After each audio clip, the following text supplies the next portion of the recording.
Bonjour, bonsoir peuple de Dieu. Selon l'ère à laquelle que vous nous suivez, nous sommes ici en Afrique du Sud, précisément dans la ville de Cape Town.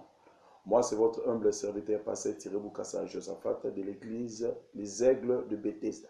Moi, c'est le prophète Amosa Muteba. Tosangani awa na émission oyo efungwa mokolo lelo rassemblement des aigles. Tozomona ndenge Bible ezoloba là où les aigles se rassemblent, c'est là qu'on trouve le corps. Corps wana eza image à Jésus. Place oyo tozolobela résurrection ya Jésus et puis tozolobela les œuvres de la croix. Misala o Jésus-Christ asaki na kati ya ekulusu nde toyepo na kolobela ngo toyepe lisusu kotalisa lolenge diable azoniokola bafamille lolenge diable azokotisa souffrance na kati ya bafamille yango biso ba aigle tosangani mpona kopanza sango ya Yesu partout dans le monde landa biso na bokebi nyonso nayebi ke Nzambe aomimonisama. Merci prophète Amos. Aujourd'hui, nous allons parler sur un thème qui est très important sur la foi. Oui, bien aimé dans le Seigneur, tout ce qu'on peut faire sur la terre sans la foi, il est impossible d'être agréable à Dieu. La délivrance, ça se fait. On accepte la délivrance à travers la foi. Devenir grand, c'est à travers la foi.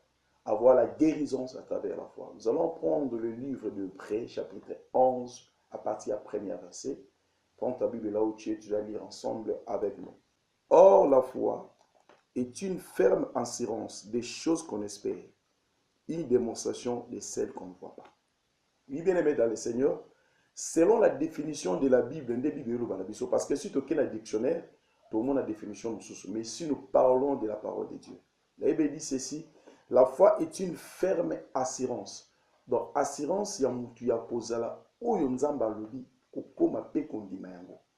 alors ici, nous avons vu la parole de Dieu, quelque part quand les bras, Bible dans la 6e verset 11 kaka, qu'il est impossible d'être agréable à Dieu sans la foi. Donc pour être agréable à Dieu, il faut monter en la foi. Mais tu dois avoir l'assurance, il y a que vie n'a pas changé par rapport à ce que Dieu a dit. Il y a beaucoup de gens, il y a beaucoup de gens, perdent de foi. Pourquoi? Parce que les choses ne marchent pas. Parce que eumeli. Mais monsieur tout tel mokila lelo, tozo mona batebele ba vie baby.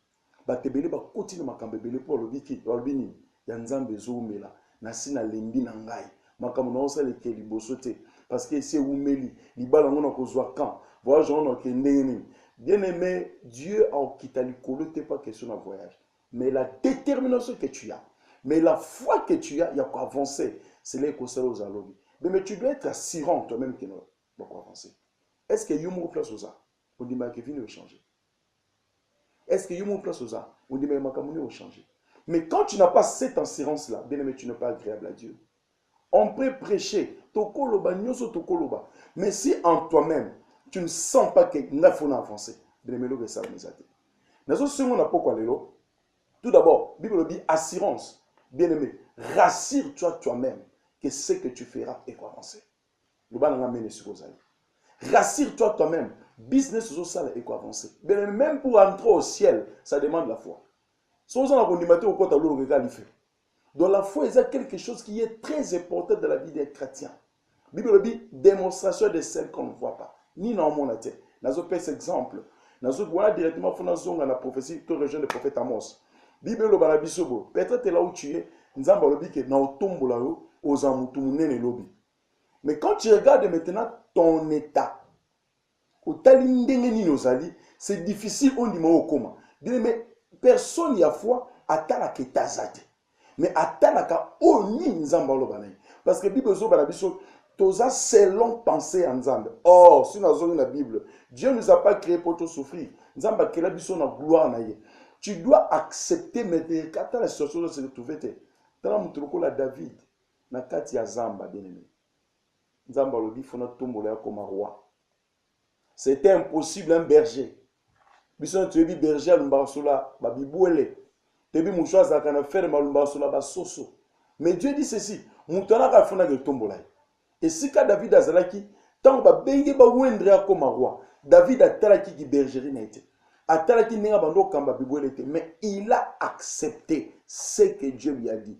une démonstration de celle qu'on ne voit pas. Et ça comme exemple, les autres en bon côté. Bon, le bien que l'obinza m'a comme un milliardaire. Mais au que tu te retrouves dans une famille qui est très pauvre. Otali papa la bino azana écoute le logo malongate. Otali famille la bino très pauvre. Mais quand tu regardes cet état, c'est comme Gédéon la J6. Azolabi, ma famille est la plus pauvre en Manaseta va bénir 20 euros. Gédéon azotal état naïe. Mais Dieu regardait futur à Gédéon. Mais la foi, démonstration est celle qu'on ne voit pas. Nazota la future n'angandengo ozala, mais nazota le présent dans la tête. Et nous dit manangana pourquoi lelo, tona moya lelo, erozola ndabiso. Que ce que je deviendrai, ça ne dépend pas de l'état de ma famille. Mais comment ça dépend de ce que Dieu a dit. Il y a une démonstration, une déclaration. Mais une personne avec la foi, c'est une personne qui déclare des choses positives. Et surtout, dans la ville où tu es, à Cape Town, en Afrique du Sud, il y a beaucoup de gens qui sont stressés.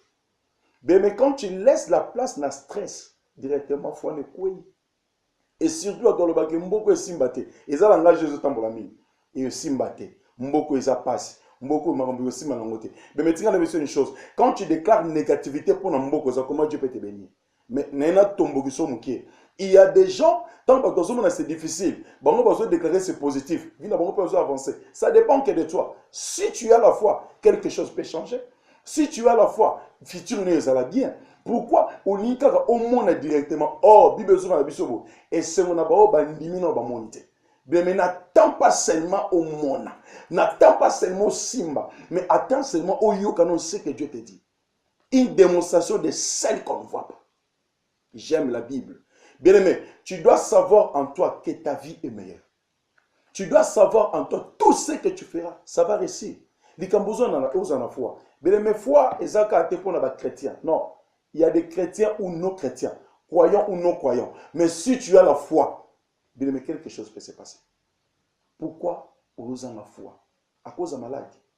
Toute personne qui venait vers Jésus, même moi, ça, j'ai une perte de sang. Bible dit, si seulement je touche la paume de la robe de Jésus, quelle assurance. Et eux autres qui ont l'église chaque jour, les chrétiens, qui ont l'église chaque jour, mais quand ils sortent, à telle situation, ils ont les mêmes à perdre de foi. Or, la Bible dit ceci, il a envoyé sa parole et sa parole est guérie. Il y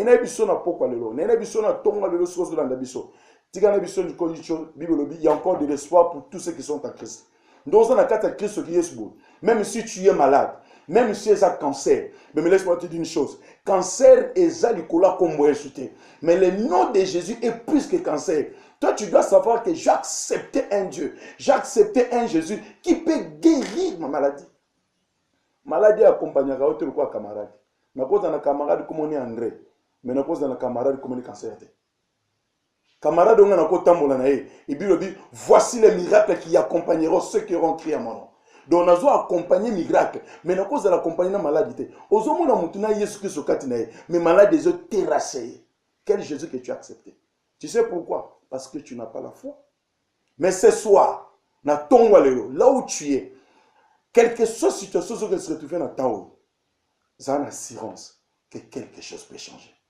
Tu as une assurance, même si tu as un mais ndima que et loko non comme lobby ça dépend pas de moi mais laisse-moi te dire une chose Bible bananabo qui de lui par ses soucis à coupa que c'est un sou qui moro na mutu na ye. Tu sais ce qui combat ta foi, c'est parce que vous en a doute. Longola tembe, longola situation en famille, longola combo maladie, longola onyo sozomona, za na assurance, pe kota na kata détermination. Na sepela na yamo na famille tondo kola na ndolo babi na azaka joli de Paris. Mais azaki na chikapa.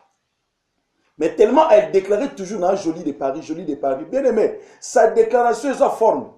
A comme appelle à Paris, comme moi la forme. Peut-être à Sambela à Mingite. Mais il y a Sambela pour les cailles. Mais qu'est-ce qui se fait? Parce que aux autres, tu as ton état. L'homme de la foi ne regarde pas son état. Celui qui te dit plus loin, il y a des missions qu'il y a souvent. Au moins, la Bible dit qu'il héros. Il y a foi, il y a des témoignages. Et quels sont ces genres de témoignages? Prophète Amos. Tout le monde a Abraham. Et la Bible dit Abraham a kutana na Nzambe. Nzamba longola Abraham. Alobi tika famille ya yo. Eza na mboko nga na poneli yo. mboka na esika nde yo kofanda.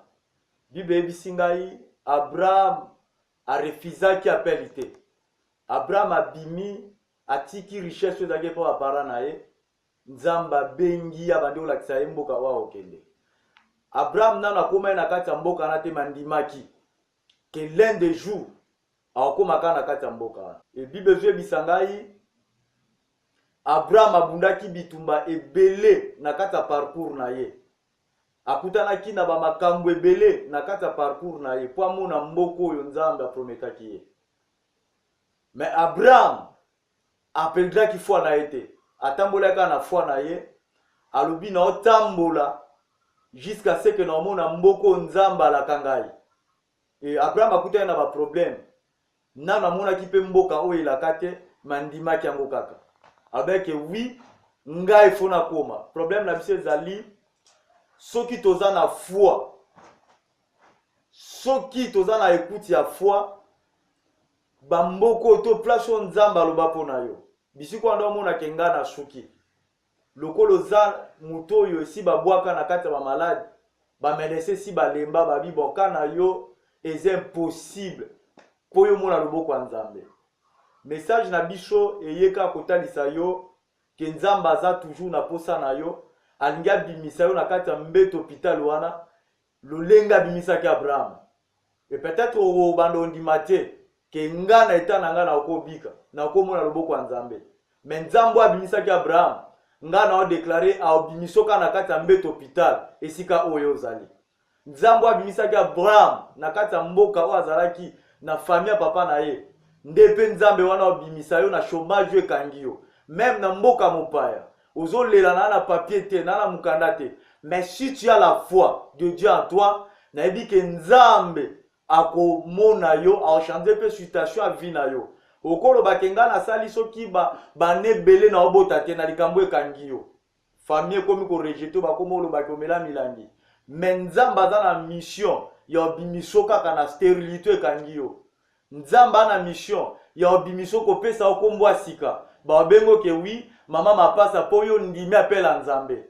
Bien aimé soza na foi, Nzamba lola ako changer état na yo. Ao mema yo na ba niveau mususu yo moko ndima te. Nengna ebisa ke oui, eza na ba kombo elati yo, eza pe ba kombo elata Abraham.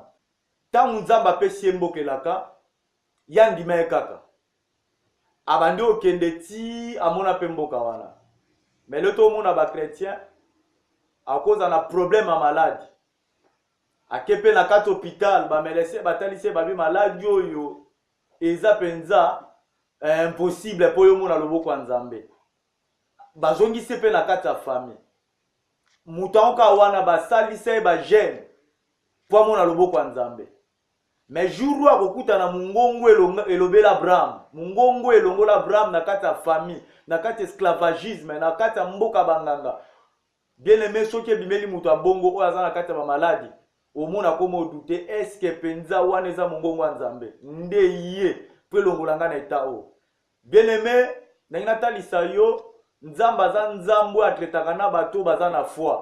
Aza Nzambe o so aya zo biso lelo ke oui problème na yo ne faut sa solution. Yo ndima kaka ke Nzambe wana a changer vie na ngai. Yo ndima kaka Nzambe wana a omonisa loboko ne pa na ngai. Nzambe wana kamwisa bato.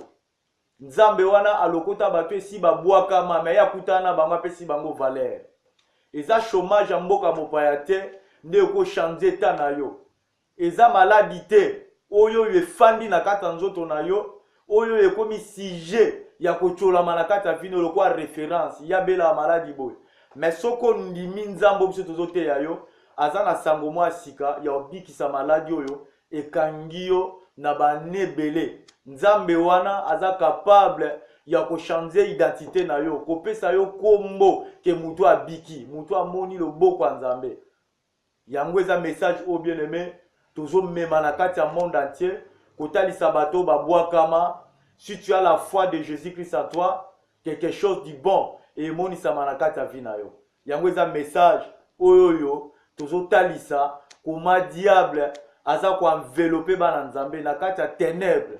Azo kanga bango ata isabango ke yo suki. Mais message alléluia yé pour révolutionner yo. nayebiso ke wi ténèbre wana ekorégner lisusu te parce que lumière ya nzambe ezokota mpona kodévoile misala ya diable. Diable akombata foi na yo, apekisa yo ke yo okomona loboko na ye te, mais lelo nzambe aye na message ya bien mpona kotalisa mabota na ye. Oui, bien aimé dans le Seigneur, merci pour ces messages de la foi. Je pense que bolandi biso makasi esika nyonso bozali, oto sengo na bino, bien aimé tia foi na makambo nyonso zoluka. Je pense que c'est à ce prochain tokuta misusu, bino bozungolo rolanda biso pour ce moment. Nous saluons tout le peuple de Dieu du monde entier. Ce sont vos humbles serviteurs, les aigles de Dieu, parce que nous sommes les aigles, parce que tout ça, la grande aigle qui est notre Dieu, que Dieu nous bénisse, que la joie du Seigneur, du Saint-Esprit de Dieu règne dans vos maisons et te communiquer le don de la foi au nom puissant de Jésus-Christ. Amen.